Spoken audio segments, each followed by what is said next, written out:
O agro não é pop. O agro é branco e é dominante. Vamos ver como é isso.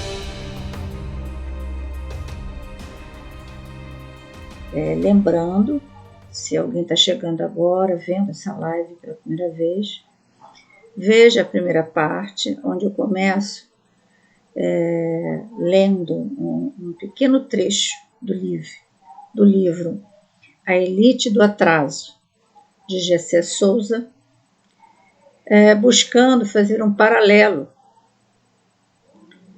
entre o resultado das eleições e o processo histórico de desigualdade racial. Eu começo falando do G.C. Souza, que para você pensar, entender a dinâmica social agora que a gente está vivendo, a gente tem que ir lá no sistema escravista de produção, que produziu a desigualdade racial. É importante também você ter conhecimento da Lei de Terras, que foi sancionada em 1850 e que criou obstáculos à pessoa negra de conquistar terras, de ter a sua terra, a propriedade, né? Então, isso tudo que nós vamos ver agora, tá bom? Bom, eu abri essa live falando o seguinte: o agro é branco. Mas para a gente entender o que isso significa, tá? A relação com pós-abolição, com a lei de terras, né? Com as grandes propriedades de terra no século XIX e agora século XX, XXI, que é o século que a gente está vivendo, como é que se dá? Então você vê aqui ao lado o resultado dessas eleições. Veja como o Brasil está dividido. Olha, todos os dados aqui mostrados foram tirados de fontes como o IBGE, a Publica, tá? E eu vou deixar na descrição todas essas fontes para que você também leia com calma, analise, né? Então, assim, o meu trabalho aqui é provocar essa vontade de saber mais sobre o que acontece no nosso país, né? Mas a gente nunca pode, porque esse é o grande perigo, né? A gente comprar a ideia de alguém e depois reproduzir essa ideia, né? Então é importante que você anote, procure ver as fontes de quem está falando, aquele professor, aquele especialista, está falando de onde ele tirou aqueles dados. Quando eu falo agro é branco, de onde eu tirei isso da minha cabeça? Quem foi? Tá? Então, assim, a estatística existe. Por que o IBGE está sendo tão boicotado por esse governo? Né? Porque a estatística ela nos fornece dados o mais concreto possível para a elaboração de políticas públicas. Ela nos mostra um cenário e nos tira do nosso local, do nosso pequeno nicho, ampliando a visão das coisas, né? Vamos dizer que na sua rua tenha aparentemente você veja que tem um grande número de idosos. Então você pensa assim, nossa, tem muita gente aí que está vivendo mais. Mas a estatística pode te mostrar de uma maneira muito mais ampla como é que estão as pessoas com mais de 50 anos no Brasil, por exemplo. Entendeu como é que é? como é fundamental, não é importante, é fundamental a estatística, né? Então, assim, esses dados que eu estou trazendo para você, eu tirei dessas instituições minimamente críveis, né? Com credibilidade e que têm competência para nos trazer informações mais amplas do país que a gente está vivendo, né? E aí, eu trago para vocês um estudo muito importante que foi tirado do site apublica.org. E aí vem o título, né? O agro é branco. Ele diz o seguinte: levantamento inédito revela que propriedades agropecuárias de negros ocupam metade da área das terras de brancos, entre as maiores propriedades. Há 4 brancos para cada negro. Isso foi uma matéria de 19 de novembro de 2019, tá? Por Bruno Fonseca e Ruth Pina. Ele diz o seguinte, aí anota aí no seu caderno, ou então você preste atenção nos mapas, por isso que está sendo gravado, para você olhar melhor, tá? Para a gente perceber aonde Bolsonaro ganhou mais votos, aonde Lula ganhou mais votos, e a gente vai ver coisas bem interessantes, né? E qual é a relação disso? Por que os grandes proprietários, os empresários do grande negócio querem Bolsonaro no governo, né?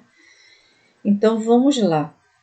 Em São Paulo, há 16 brancos para cada negro entre produtores com terrenos de mais de 10 mil hectares. Por isso que os dados que eu vou trazer para vocês é a partir de 10 mil hectares, tá? Então não dá, né, para a gente fazer um estudo muito extenso, porque aí a gente não pararia nunca. Como eu falei, aí cabe a cada um mergulhar mais aí nos estudos e detalhar cada vez mais, né? Mas esse pequeno estudo aqui já serve para a gente entender algumas coisas, tá? Então, em São Paulo, né, mais brancos, né, 16 brancos para cada negro, com terrenos de mais de 10 mil hectares. Ceará, Rio Grande do Norte, Rio Grande do Sul, Santa Catarina e Paraná não tem nenhum negro nessa faixa. Olha, muito interessante isso, tá? Muito interessante. Historiadores avaliam que concentração é herança de passado colonial, lembra do primeiro episódio, né? E escravista do Brasil. Soja é o cultivo com mais brancos, cacau com 20% dos produtores sem escolaridade, com mais negros, tem mais negros. Então, até no cultivo você vai perceber essa desigualdade racial, tá? As grandes propriedades de terras no Brasil são brancas, em terras com mais de 10 mil hectares para 4 produtores rurais brancos a 1 produtor negro. Já nas pequenas propriedades ocorre o inverso. Nos estabelecimentos com menos de 1 hectare, a proporção é de 3 produtores negros para cada branco. As conclusões são de um levantamento inédito da agência pública, a partir de dados do último censo agropecuário do IBGE, que foi de 2017, divulgado no final de outubro deste ano. Deste ano 2019, enfim. Os dados foram coletados em visitas a mais de 5 milhões de estabelecimentos agropecuários em 2017. Sim, é 2017. No país todo, há mais produtores negros que brancos. São 2,6 milhões de negros produtores para 2,2 milhões de brancos, somando-se todos os tipos de propriedade, independentemente do tipo de cultivo ou de tamanho da terra. Contudo, os negros são maioria apenas nas terras que ocupam menos de 5 hectares. Dessa área para cima, os brancos ultrapassam os negros em todas as categorias. A partir de 20 hectares, a desigualdade é nítida. Quanto mais se aumenta o tamanho da propriedade de terra, menos negros são produtores rurais. Aí você pode ver aqui, ó, né?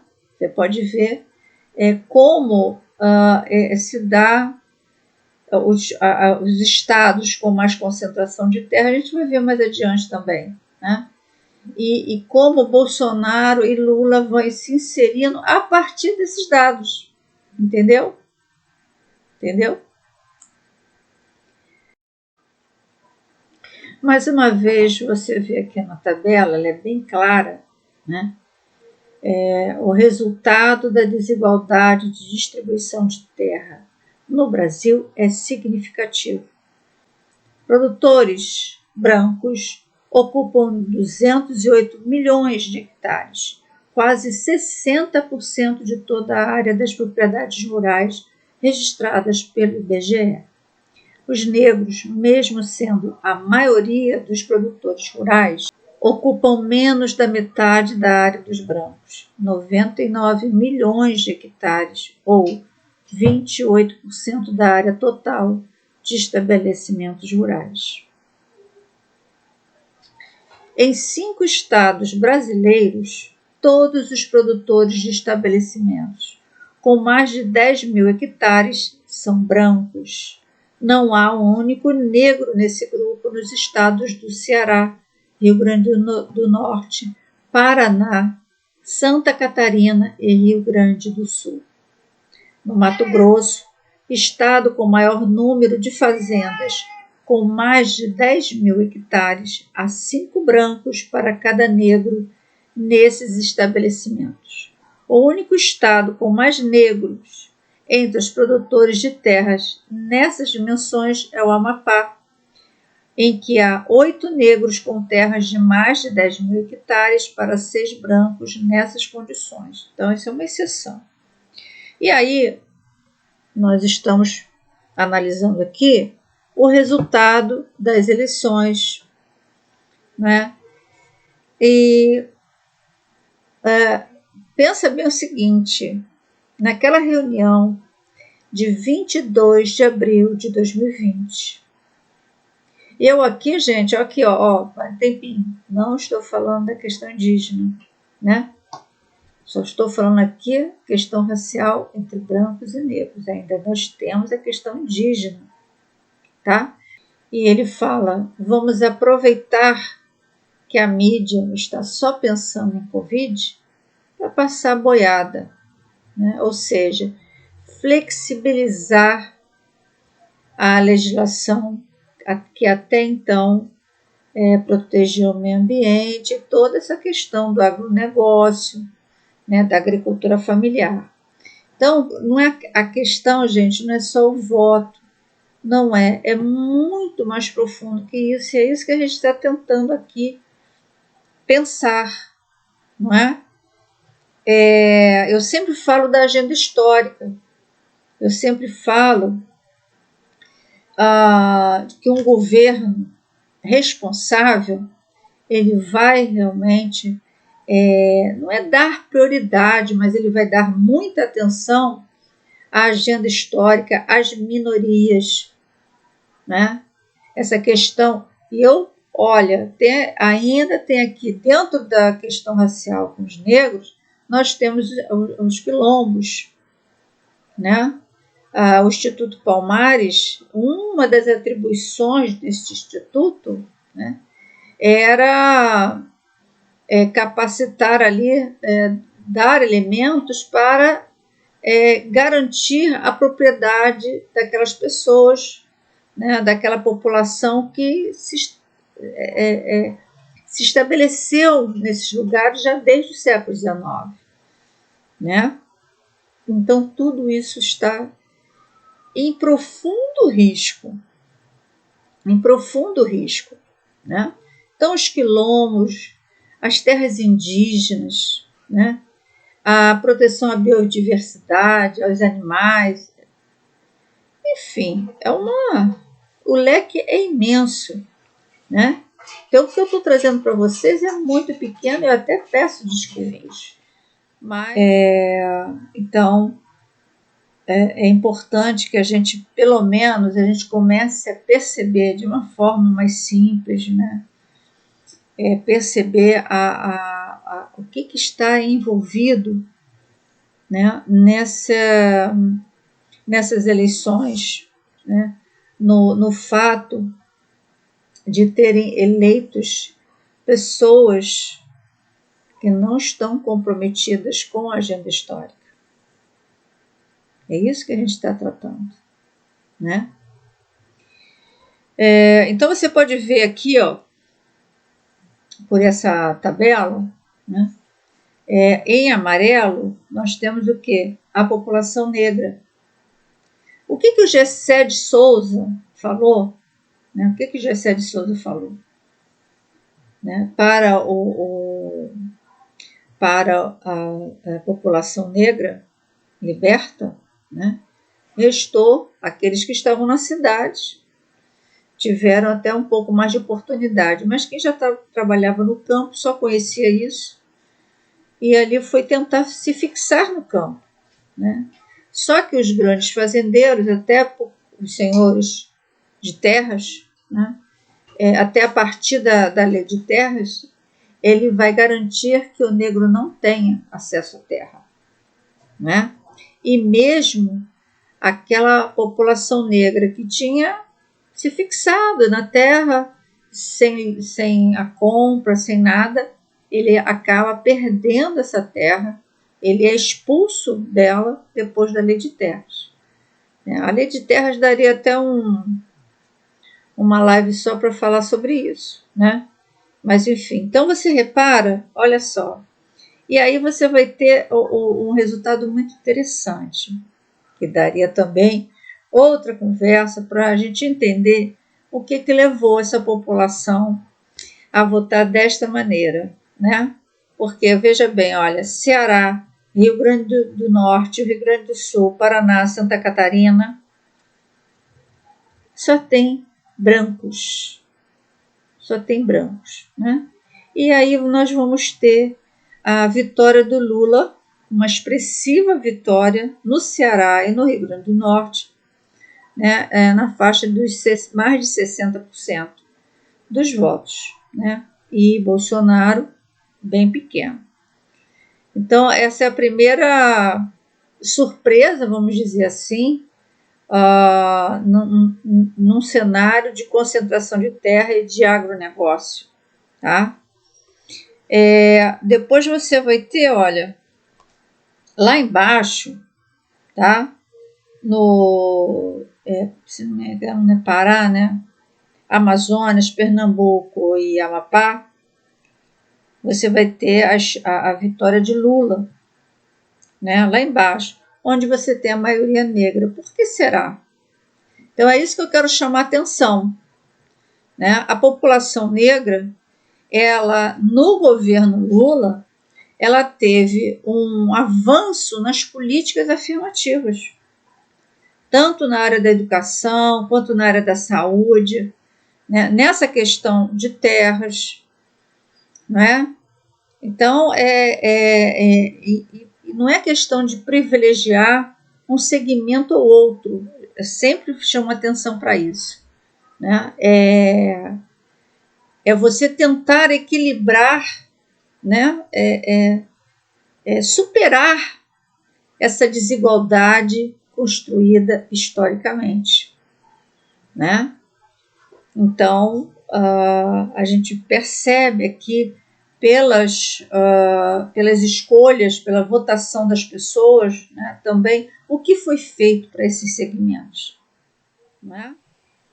Nesse mapa, você pode ver com mais clareza o resultado das políticas, tanto no passado quanto agora, como as políticas públicas elas foram influenciando, marcando a vida de cada pessoa dentro de suas características, dos seus perfis. Olha só, veja. O Brasil aqui, ele está claramente demarcado. E demarcado por interesses. Essa é a grande questão que eu sempre chamo a atenção para vocês. Nós temos uma agenda histórica. Uma delas que a gente está tratando aqui é a desigualdade racial entre brancos e negros. Certo? O que nós precisamos refletir e analisar é a governança. É o governo para todos.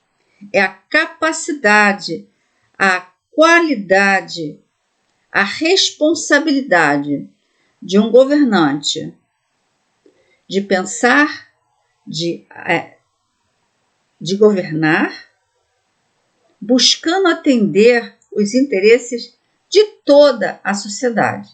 Neste caso, nós estamos falando de quê? Do agronegócio, importante para a economia como um todo, e da agricultura familiar, importantíssima para o mercado interno, não é? Veja. Então, vamos lá. Aqui nós estamos também tratando dentro de um recorte. 10 mil hectares, tá? Que é uma grande porção de terra, né? Lembra da questão lá trazida por G.C. Souza de como a população negra pós-abolição ela foi sendo tratada ainda no século XIX, a partir da Lei de Terras, a dificuldade de acesso à pessoa negra à terra. Tá? Tudo isso vai, claro, dando um resultado ao longo do tempo, não é verdade? Certo? Então, olha lá. Dos 21 estados com estabelecimentos rurais com mais de 10 mil hectares, 47,61%, ou seja, 10 estados, votaram em Bolsonaro. Rio Grande do Sul, Paraná, Santa Catarina, São Paulo, Goiás, Mato Grosso do Sul, Roraima, Rondônia e Acre. Certo? E 52,3%, ou seja, 11 estados votaram em Lula. Ceará, Rio Grande do Norte, Bahia, Piauí, Tocantins, Maranhão, Minas Gerais, Pará, Amazonas, Pernambuco e Amapá. E aí nós vamos ver aqui cada estado marcado pela branquitude ou negritude. E como isso, como esses dados são importantes para a gente entender a situação da população negra, a importância da agricultura familiar, o avanço do agronegócio, a redução da agricultura familiar. Então, são dados que nos dão sinais de como a gente precisa estar atenta a essas políticas, atenta a como o Brasil está sendo governado para atender toda a sociedade. Tá? Então, depois nós vamos ver aqui a direção de estabelecimentos agropecuários por tamanho da área e cor ou raça. Então, olha, veja, de 1.000 hectares a 10 mil hectares, você está vendo aqui, a porção maior é de brancos. Então, gente, isso aqui é do Censo Agropecuário 2017. Isso não é falácia. Isso são dados concretos. Então, a gente trabalhar com a realidade, né, é libertador, né? Nos traz consciência, de onde nós estamos, o que nós estamos fazendo, o nosso posicionamento, por que que eu escolho tal pessoa ou deixo de escolher a outra. Não pode ser por paixão, não pode, não é? Nós temos que nos centrar ao que está acontecendo historicamente, o que está acontecendo nesse momento da vida social, da dinâmica social, né? Quais os interesses que estão envolvidos, se esse governante está sendo orientado por interesses corporativos, interesses capitalistas, interesses pessoais, ou se esse governante está sendo orientado por interesses constitucionais, por interesses sociais. Bom, e é importante ressaltar que os interesses pessoais sempre existirão em todas as pessoas antes que você fale alguma coisa, né? Você mesmo, em tudo que você faz, com certeza tem um interesse pessoal, claro. A diferença é como você trata esse interesse pessoal diante do dever a que você se coloca, né? Dependendo do cargo que você assume no seu trabalho, um cargo político, né? O cargo dentro de uma empresa, como você se coloca, né? Aqui nós vemos nesse mapa, onde tem esse marrom, você vê nitidamente esses dados trazendo essa questão da racialidade, da cor, enfim, né?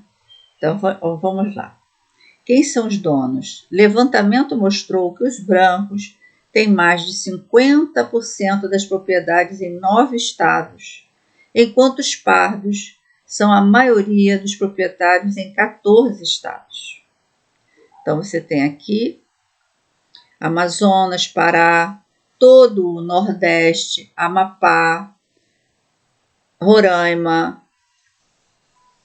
Então, você tem aqui, são estados marcadamente caracterizados pela população negra. Quando eu falo negra, você tem os pardos, enfim, né, as graduações aí causadas pela miscigenação, tá? Depois você tem aqui a Bahia, né, onde tem estabelecimentos dirigidos por pretos. Bahia, Amapá, Maranhão, Piauí, Pará. Depois você tem estabelecimentos dirigidos por pardos, aqueles fazem essa distinção, né, bem mais marcada. Aí você tem Pará, Piauí, Maranhão, Acre e Sergipe. E os estabelecimentos dirigidos por brancos, Rio Grande do Sul, Santa Catarina, São Paulo, Paraná e Espírito Santo. Então você tem aqui bem marcado, né? Aí depois você faz o quê? Você vai ver o agronegócio em cada estado desse.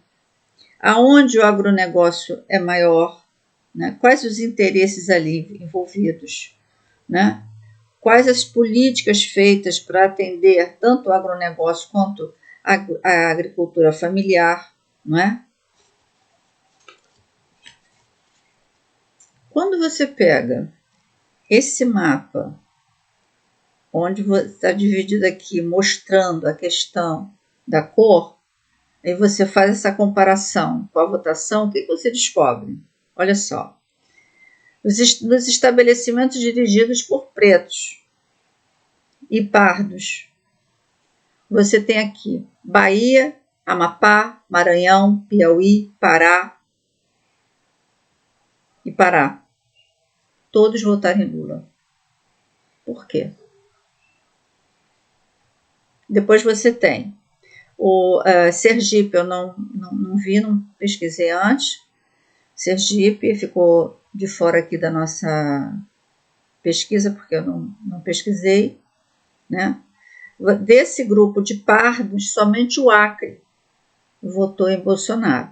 E aí também teria que fazer essa pesquisa para dizer o que especificamente está acontecendo ali, em termos políticos, em termos de políticas públicas, tá? Mas o Acre é dirigido por pardos, né? Mas votou em Bolsonaro. Como nós temos indígenas, algumas lideranças que também apoiam Bolsonaro. E aí aí tem que afinar mais ainda a pesquisa, né? Por isso que ele é ampla. Esse vídeo vai ficar grande, né? Com toda essa, né? Estou aqui bem na superfície, enfim. E aí os estabelecimentos dirigidos por branco, tirando o Espírito Santo que eu não vi, todos votaram em Bolsonaro. Então, gente, por mais que a gente não queira se dar conta, nossa sociedade, infelizmente, continua partida. Quando se fala em desigualdade racial, quando se fala em minorias, ou seja, minorias no acesso a direitos, está aí, não é? Está aí. Então, a questão não é, volto, a questão não é a escolha de um governante. É como você escolhe esse governante. Você escolhe esse governante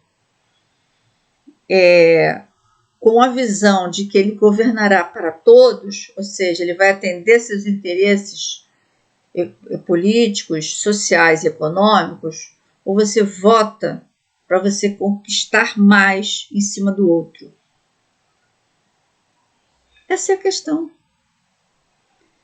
Eu gosto muito de tratar aqui, um internauta me falou isso, né? Você explica de forma simples, e tem que ser assim, né? Nós temos outros colegas que falam de uma forma mais aprofundada, vamos dizer assim, com termos mais... Mas aqui nós estamos tratando do dia a dia, né? De tentar entender as nossas relações sociais. Né? Por que um familiar, por que um amigo, por que um profissional que você admira está escolhendo Bolsonaro? Né? E por que eu, você e outras pessoas estamos escolhendo Lula? Não é por 100% de acertos, não é por pura paixão, não é por ser uma liderança carismática, Lulinha paz amor ou mito. Não é, não pode ser. Né? Nós temos que ter responsabilidade cidadã, consciência política, senso crítico, de escolher pessoas com o mínimo de qualificação para governar toda a sociedade. Porque erros sempre ocorrerão. Nós não somos governados por extraterrestres. E também nem sei se extraterrestre é tão... Esses são perfeitos, né? Porque eu sigo a ufologia, os estudos ufológicos, e não, porque eles são mais perfeitos que nós. Não sei, eu só mal sei daqui, né? Enfim. Bom, mais um aqui também, esse outro, vamos ver a concentração de terras. Vamos ver agora a concentração de terras nesse esqueminha aqui, né? Então você tem aqui, para você olhar melhor, né? Você tem as regiões norte, nordeste, centro-oeste, sudeste e sul. Então você tem aqui todos esses estados em amarelo, é o norte. Todos os estados em verde, nordeste. Todos os estados em vermelho, centro-oeste. Os estados em lilás, o azul petróleo, não sei, o sudeste, e o azul clarinho, o sul. Então você vem aqui, olha, estados com maior concentração de terras. Centro-Oeste, 75% Bolsonaro, né? Ó, eu botei aqui para você ver bem. Nordeste, 41% de concentração de terras votaram em Lula. No Sudeste, você vai ter um certo equilíbrio, né? Porque Minas votou em Lula. Lá Lula foi vencedor, mas você tem Bolsonaro também. Então está equilibrado Bolsonaro e Lula. No Sul, 33% de concentração de terra votaram em Bolsonaro. E no Norte também você vai ter 25% de concentração de terra com Bolsonaro e Lula. E esses 25%, gente, muito é da legislação de proteção ambiental, com certeza, né?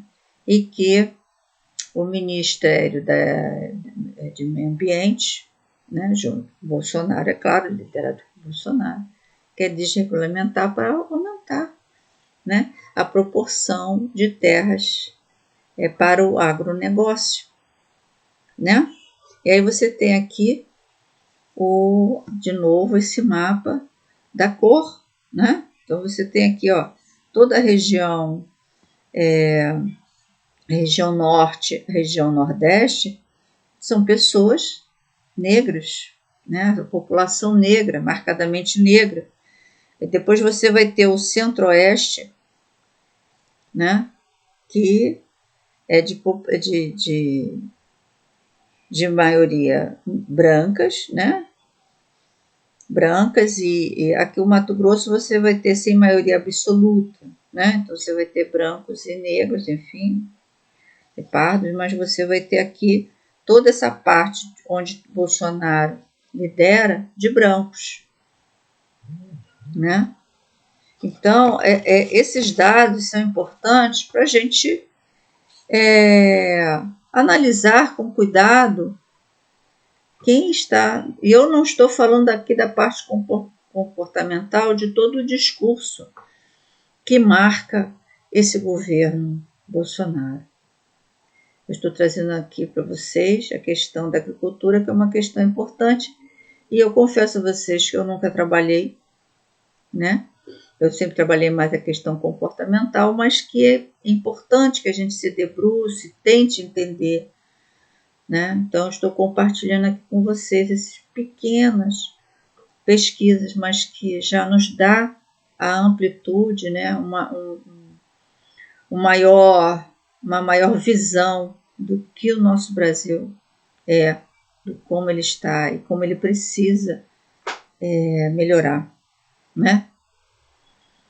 Então, vamos lá, o Mato Grosso é o estado com mais propriedades acima de 10 mil hectares, com 868 fazendas.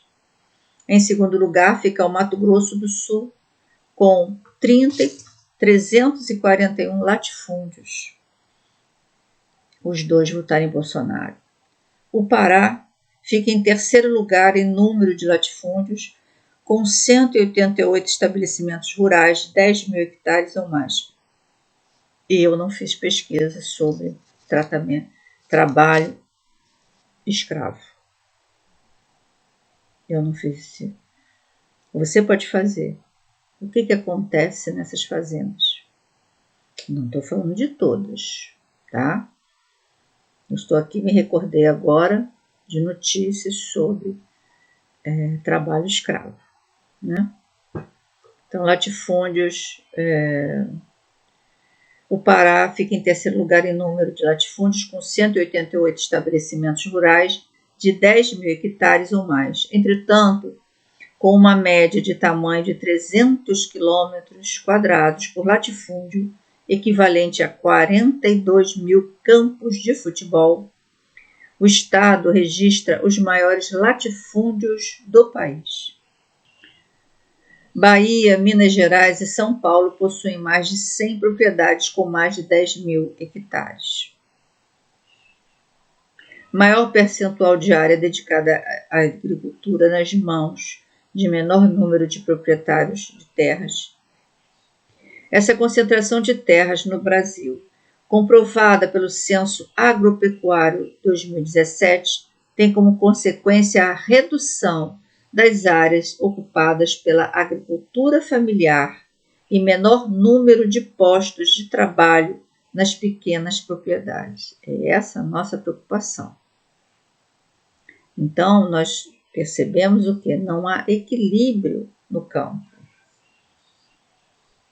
Né? Os relatos de violência no campo, de morte, eu não estou falando ainda da questão indígena, né? Por que a existência do movimento dos sem terra? Né? Então, tudo isso é muito grave. Imagina um governante que governa para a maioria e simplesmente tenta destruir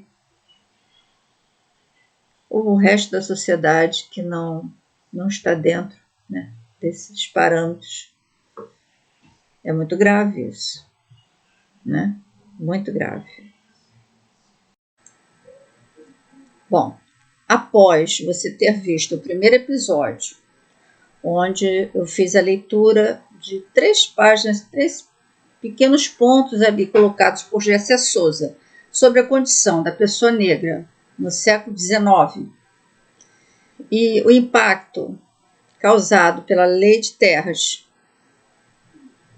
e depois como a população negra, como ela foi se colocando, né, se situando no campo, tá? Agora nós vamos aqui, nessa parte, nesse episódio, te mostrei os mapas comparativos entre concentração de terras, né? Entre a votação, como é que foi essa votação, Bolsonaro e Lula. Então, a gente aqui já está finalizando esse raciocínio, essa linha de raciocínio, para você aí pensar, analisar, ver os textos que eu vou colocar na sua integralidade, né? Para você ter mais detalhes. E aí você construir, né, o seu entendimento de uma forma mais plena, tá? Esse é o objetivo, tá certo? Então, eu vou perguntar o seguinte: qual é a relação entre o pós-abolição, a propriedade de terras, o agronegócio, a agricultura familiar, o negro, o branco e o resultado das eleições? E aí, eu vou ler para você esse artigo desse especialista do agronegócio, Marco Janke, tá?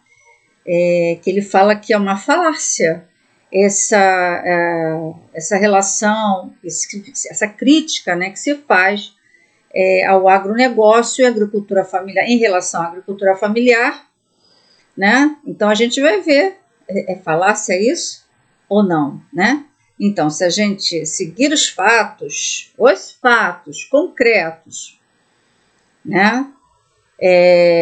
Seguindo os dados estatísticos, é bom que se ressalve, tá? Antes que você pense aí, eu já te digo que nada é 100%. Isso aí é importante. Porque também já houve essa crítica. A estatística, ela pode mascarar. Pode. Mas, gente, de uma forma geral, a estatística, ela ainda é o melhor meio. Ela não mascara tudo. Não. Então, a estatística ainda é o melhor meio para que você tenha um panorama geral de uma situação, tá? E para isso foi se construindo instituições de pesquisa, né? Instituições científicas, para que a gente pudesse ter acesso a dados. E contra os dados, né? Os dados estão ali, nos dão concreticidade às coisas. Não é ouvir falar, né? Os dados estão ali, dados qualitativos, dados quantitativos, que nos dão panorama. Isso aí está acontecendo mesmo? é real, tá? Então, se seguirmos os fatos vivenciados na dinâmica social e nos registros da história, ainda conservados,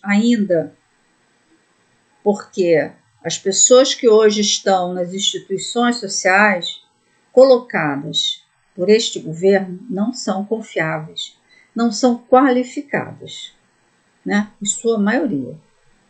Veremos que esta relação não é uma falácia. Veremos o quanto a sociedade brasileira é desigual e o quanto a supremacia branca, o poder econômico e as forças imperialistas mantêm, de todas as formas, a desigualdade social e econômica historicamente construída. Né? Porque o Gessé Souza vai falar da ralé brasileira, como ela se constituiu, né? Desde a implantação do sistema escravista de produção. A Lei de Terras em 1850, o resultado do abandono da população negra após a abolição em 1888, né, também há outros fatores, se revela na situação desta população que se manteve nas fazendas e na área rural.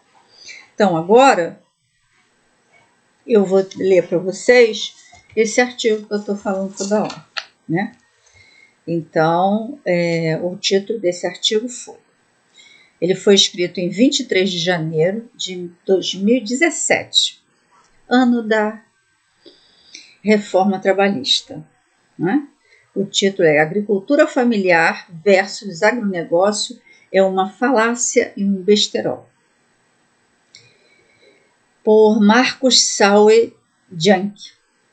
Bom, então Marcos colocou o seguinte: inicia uma série de artigos para abordar as falácias em torno da agricultura e do agronegócio. Né? Falácia é alguma coisa dita como verdade, mas não é verdade, é mentira, né? Então não haveria essa contradição, esse conflito, esse domínio do agronegócio sobre a agricultura familiar, tá?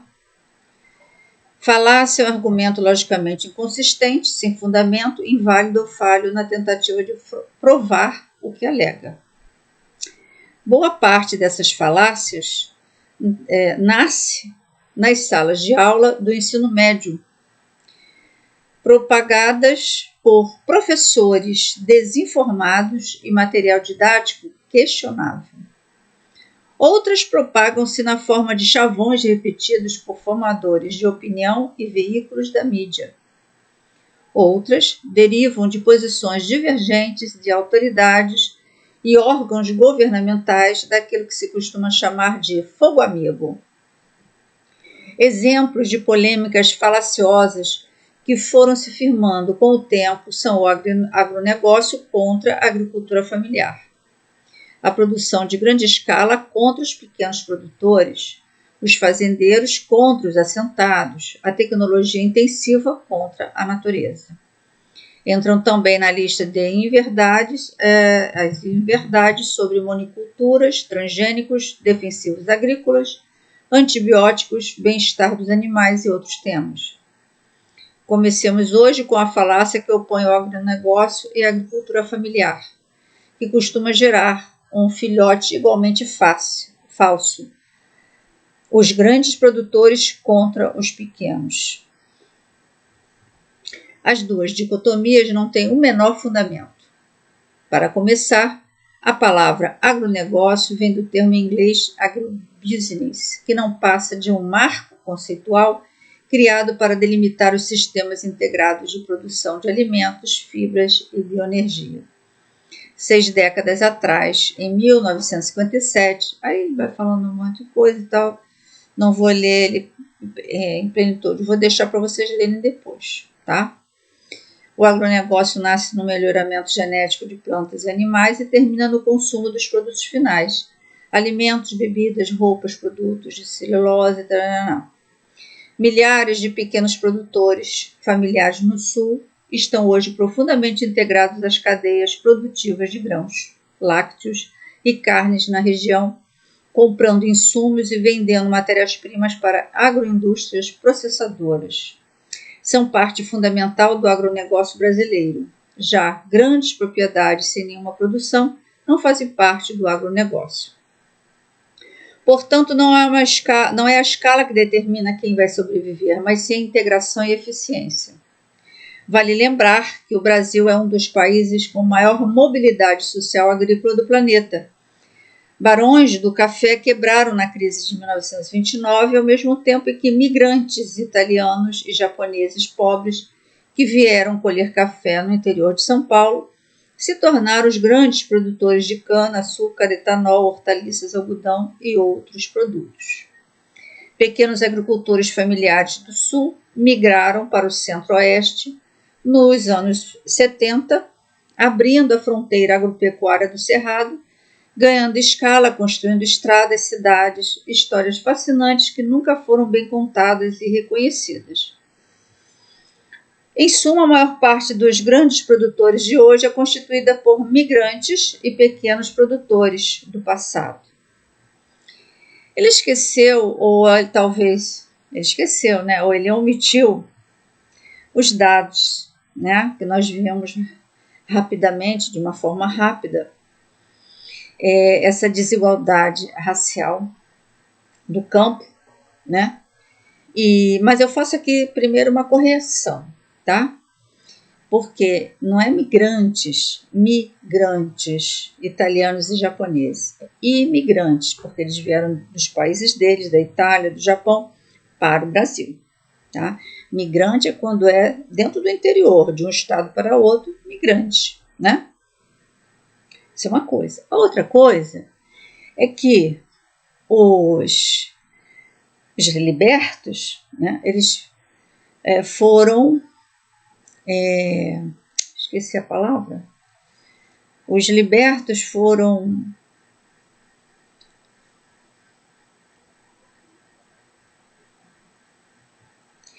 Uma outra coisa é que a população negra ela foi sendo deixada de lado e se dando maior importância, porque tinham maior experiência também os imigrantes italianos, japoneses e outros, né? Então, a população negra ela foi violentada e negado direitos em todos os sentidos, na educação, na questão da aquisição de terras, né? Na qualificação para o trabalho, enfim, de todas as formas. Né? O abandono a que ficou a população negra após a abolição está nos registros históricos. Então, dizer que é falácia, dizer que é mentira, então vamos ter que rasgar todos os documentos, vamos ter que jogar fora os censos, vamos ter que acabar com o IBGE, como se quer, não é verdade? O que me causa estorpor é como uma pessoa que a gente está vendo toda hora, a todo momento, né, pode jogar fora os seus anos de estudo a troco do dinheiro. Aí você me diria, mas dentro de um sistema capitalista precisamos de dinheiro? Sim, nós precisamos de dinheiro para viver. Nós precisamos de um salário justo para pagar as contas. Agora, quando começa a se mentir, quando se começa a dominar o outro, a negar ao outro o mesmo direito, por poder, por mais dinheiro, provocando a miséria no outro, para que se tenha riqueza, aí isso não é sociedade. Isso não é sociedade. Nós estamos falando sobre isso, né? Nós estamos falando sobre isso. E uma outra coisa, o agronegócio ele é voltado para fora, para a exportação. A agricultura é voltada para o mercado interno. Tem um artigo que fala das 3 diferenças fundamentais entre o agronegócio e a agricultura familiar. tá? Então, eu vou ler aqui para vocês, rapidamente. Olha só. É da FETRAFES de Santa Catarina. E eu vou colocar todos esses sites na descrição, tá? Quando se fala em agricultura familiar e agronegócio, o que não falta é confusão sobre conceitos. De um lado, é conveniente que grandes setores da economia e do agro tenham interesse em manter a falácia da equivalência. Outra vez, falar.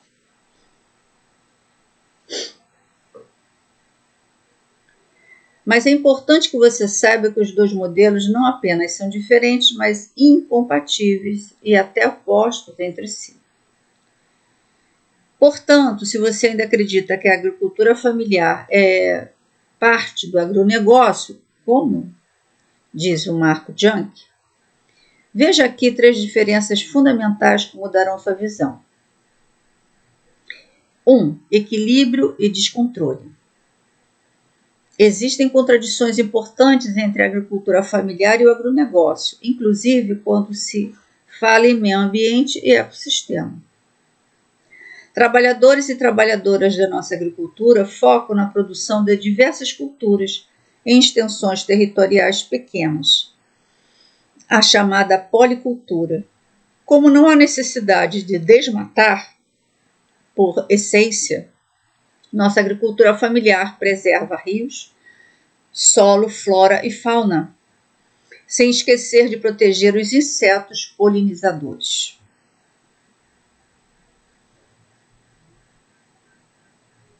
Fora isso, o agronegócio consome água e energia em excesso, trazendo problemas de natureza ambiental, econômica e social. 2. Justiça social versus concentração de renda. Em primeiro lugar, é importante destacar uma característica essencial da agricultura familiar. Em poucos hectares, é possível manter produtivas dezenas de famílias de trabalhadores do campo.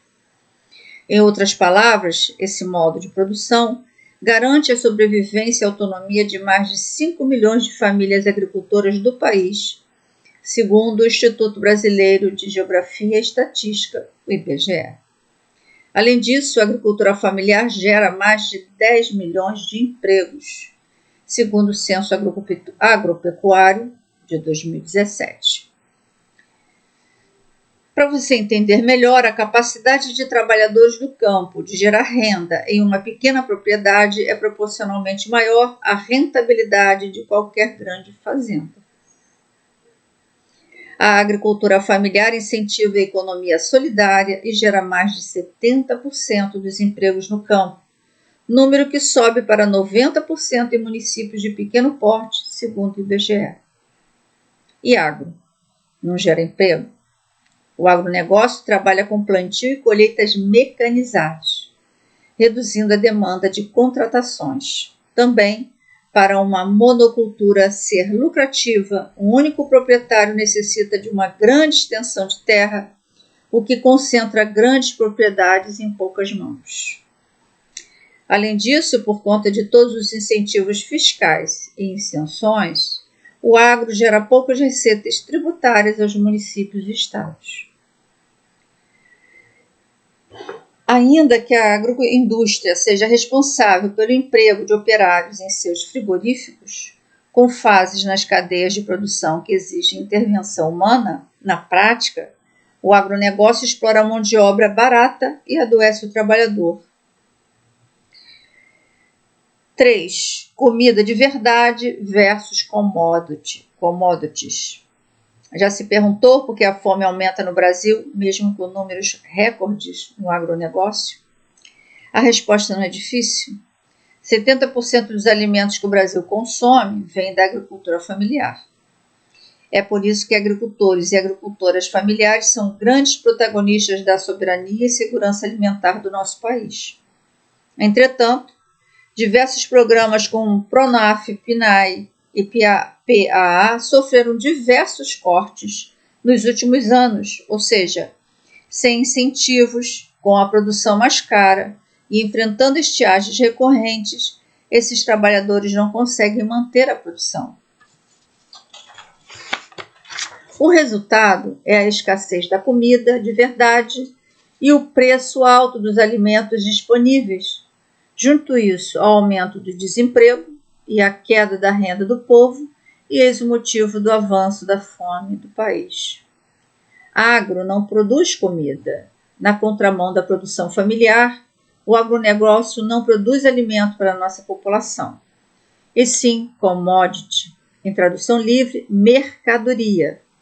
É um modelo que foca na exportação de produtos como soja, milho e é dominado por grandes grupos transnacionais que determinam os preços, como e onde produzir. Portanto, o agro depende exclusivamente da regulação do mercado externo. Isso significa que suas estratégias de comercialização ignoram os interesses do nosso país, nossa soberania e segurança alimentar. O resultado não poderia ser outro: desigualdade, degradação ambiental e pobreza. Depois eu tenho esse último artigo, eu coloquei aqui como último. Ainda tem aqui, mas eu não vou ler todo. Mas eu vou deixar na descrição. Olha, que é mais ou menos na mesma linha. Maior concentração de terras, como nós vimos, né? Maior concentração de terras revelada pelo censo agropecuário incentiva desmatamento e conflitos. Gente, se você conseguir acompanhar, né, essa minha conversa aqui, né, você vai ver que o buraco é sem fundo, né?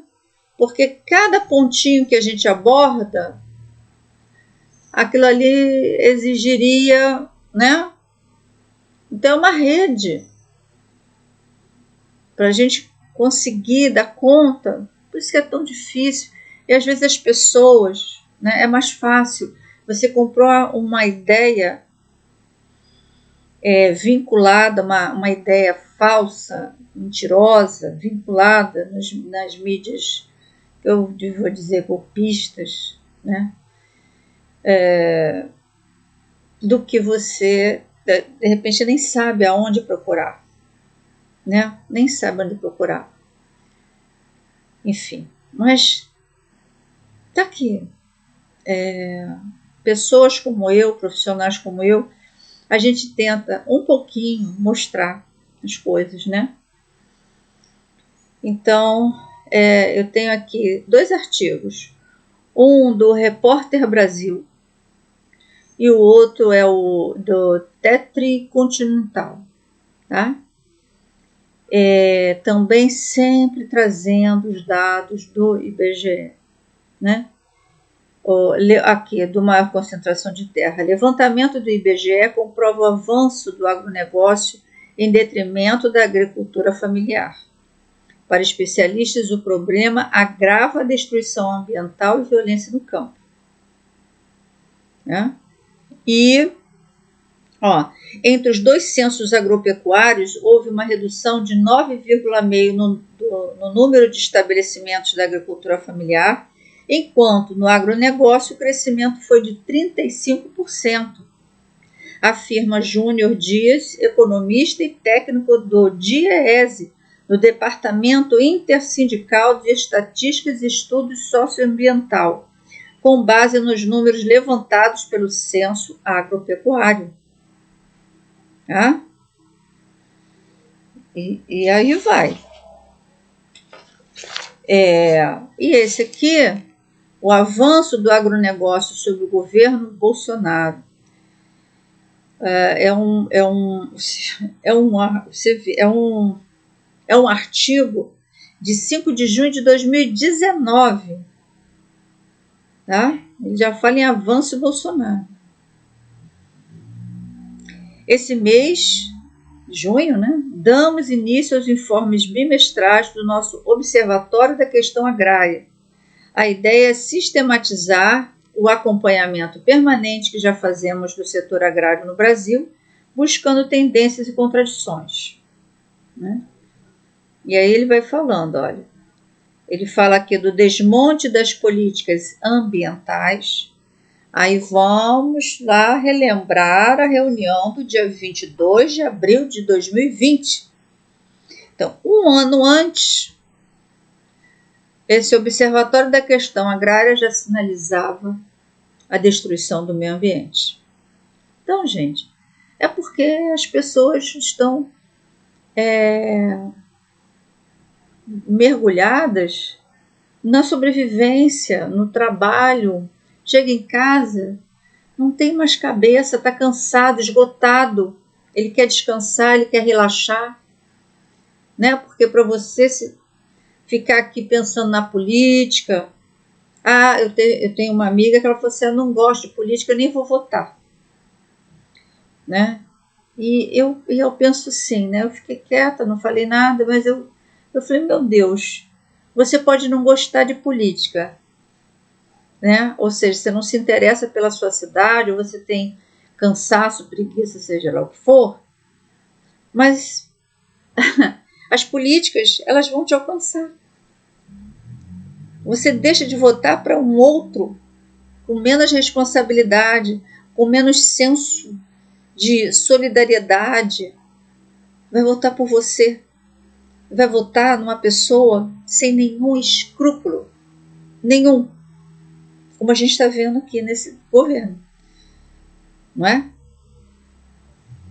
Então tem aqui, ó, desmonte das políticas ambientais. As críticas realizadas por Bolsonaro e o ministro do Meio Ambiente, Ricardo Salles, à atuação dos fiscais do IBAMA na Floresta Nacional do Jamari, no estado de Rondônia, explicitou que está em curso um desmonte das políticas de proteção ambiental para atender aos interesses do agronegócio, inclusive desrespeitando a lei vigente. Em suas críticas, o presidente referiu-se a uma operação contra a exploração ilegal de madeiras que levou à determinação prevista em lei da queima do maquinário utilizado para essa exploração. Em rede nacional, ele falou que ele puniu, né, as pessoas que cumpriram o seu dever. É assim, né? Esse processo de desmonte inclui a flexibilização do licenciamento ambiental, menor controle da liberação de agrotóxicos. Depois a gente tem um monte de gente aí com câncer, a gente não sabe por quê, né? Afrouxamento do sistema de multas ambientais e constantes ataques, tanto do ministro quanto do presidente, aos fiscais do IBAMA e do ICMBio. Durante a abertura da AgriShow em Ribeirão Preto, declarou que estava fazendo uma limpa em tais órgãos. Esses ataques já impactam no aumento do desmatamento na Amazônia brasileira, pois a fala do chefe do executivo acaba incentivando tais práticas ilegais.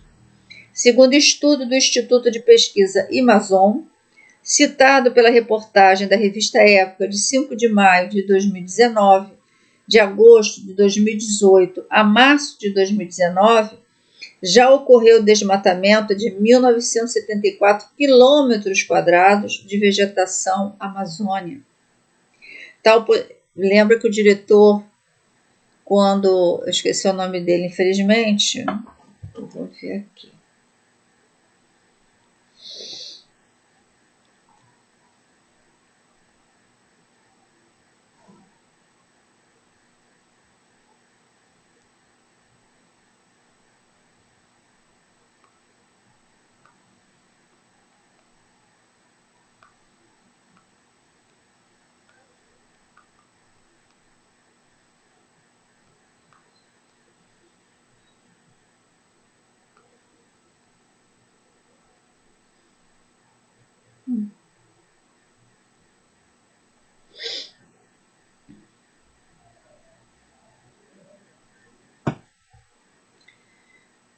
Nesse mesmo ano, 2019, o diretor Ricardo Galvão, diretor do INPE, ele foi exonerado após embate com Bolsonaro.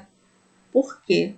Porque ele falou sobre o desmatamento na Amazônia, o avanço do desmatamento na Amazônia, né? Aqui nessa reportagem do WDW, ele fala o seguinte: Ricardo Galvão diz que crítica que fez a presidente gerou constrangimento e que ministro da Ciência e Tecnologia confia no INPE. Governo alega erros em relatório que apontou a explosão da devastação da Amazônia. Em meio à crise gerada pela contrariedade do governo com a divulgação de dados do desmatamento da floresta amazônica, o ministro de Ciência e Tecnologia, Marcos Pontes, decidiu exonerar, nesta sexta-feira, 2 de agosto de 2019, o diretor do Instituto Nacional de Pesquisas Espaciais, Ricardo Galvão. Mais de 30 anos de trabalho. A decisão foi anunciada pelo próprio Galvão depois de uma reunião de quase 2 horas com o ministro em Brasília. O diretor afirmou que a saída tem relação com as críticas que fez em relação ao presidente Jair Bolsonaro, que na avaliação do governo teriam criado constrangimento. Então, gente, é isso. Desde 2019, desde o início desse governo, nós temos tido esse tipo de ações destrutivas por parte do governo. Isso não é falácia, né? Não é falácia. Quando a gente fala da Amazônia, a gente fala de pessoas, a gente fala de animais sendo queimados vivos, a gente fala de destruição das matas, a gente fala de assassinatos de índios. Então, é estarrecedor que familiares, amigos, profissionais que a gente respeita, vizinhos, que eles estejam apoiando esse desgoverno. Eu diria para você o seguinte: o antipetismo é um argumento muito frágil para justificar o gosto dessas pessoas. É o gosto pelo grotesco, pela perversidade, pela destruição do Brasil.